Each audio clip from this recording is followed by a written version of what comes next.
রান্না খাওয়া বাচ্চা কাচ্চা 2-3 দিন পরে আনা খাওয়া উপাস। সুনামগঞ্জে সরকারি হিসেবে বন্যায় দুর্ভোগে পড়েছেন 6,60,000 মানুষ। 4টি পৌরসভা ও 78টি ইউনিয়নের 516টি আশ্রয় কেন্দ্রে উঠেছেন 22,000 বানভাসী। বেসরকারি হিসেবে দুর্ভোগে পড়া মানুষের সংখ্যা 10 লাখেরও বেশি। বেসরকারি আশ্রয় কেন্দ্র আছে বহু এলাকায়।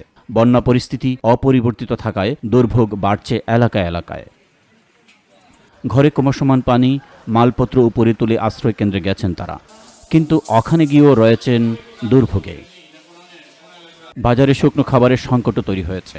আশ্রয় কেন্দ্রে না গেলে ত্রাণ পাওয়া যাচ্ছে না। দুর্বিষহ যন্ত্রণার মধ্যে পড়া বন্যার্তরা বললেন, এভাবে বারবার ক্ষতির মধ্যে পড়লেই বসত বাড়ি ঠিক রাখবেন কিভাবে তারা।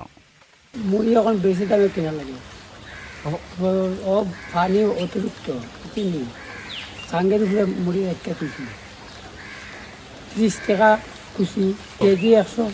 এই পানি টামাইতে গেলে নদীকরণ করতে হইব, 1 নম্বর কথা। তাহলে মানুষের এলাকার মানুষ কিছু শান্তি পাইব, নাইলে সারা জীবনও কষ্ট করাইতো না। বন্যার অবস্থা খুবই খারাপ। এই যে তখন মানুষের গরু বাছুর লইয়া খুব কষ্ট করতেছে। আমরা এই যে সড়কটা যদি একটু গুছা হইতো, মানুষের টুক হেফাজত থাকলো না। চোরাগত মাটি নাই, কিচ্ছু নাই। মাটি না থাকার কারণে আরও মানুষ দুর্ভোগ বেশি করতেছে। প্রত্যেকটা বছরে বন্যা মানুষের কষ্ট করতেছে। বাড়ি কত বানবো, বান্ধার কোনো কত নাই। এই সারা এই সাইডে যারা আছে সবাই কষ্টের মধ্যে আছে।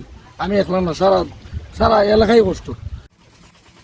এইদিকে টুইটুম্বুর হাওরে আফালের ঢেউ থেকে বাড়িঘর রক্ষা করাও কঠিন হয়ে পড়েছে অনেকের।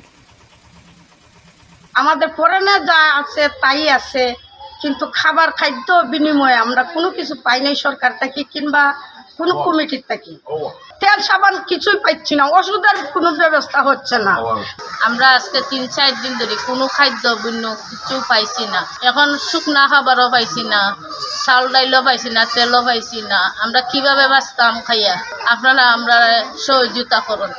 পানির উপরে বয়ে রয়েছি, চাং বাইন্দা উপরে বাচ্চা কাচ্চা দিলে কোনো মতে আমরা বোয়াত আছি। রান্না বান্নার সমস্যা, সেই ক্ষেত্রে শুকনো খাবার বিশেষ প্রয়োজন।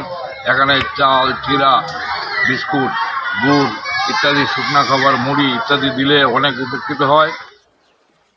সহায়তা না পেলে পানি কমলেও বাড়িতে যাবার ব্যবস্থা নেই সুনামগঞ্জের অধিকাংশ বানভাসী মানুষের।